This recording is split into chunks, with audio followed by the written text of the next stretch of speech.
حالا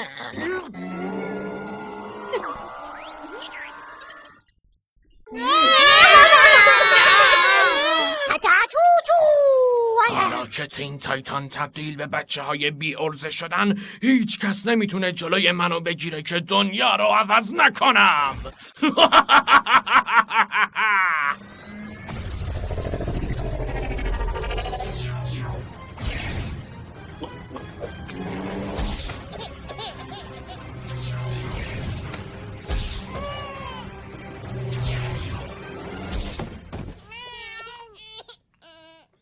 متاسفم بچه‌ها، همه اینا تقصیر منه. باید میفهمیدم که هیچ اتفاق خوبی با دادن آزمایش دی ان ای نمیافته.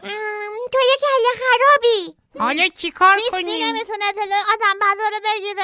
معلومه که ما میتونیم. دستای بچگونه من هیچ وقت دست از نجات بر نداشتن. رابین راست میگه، میتونیم انجامش بدیم.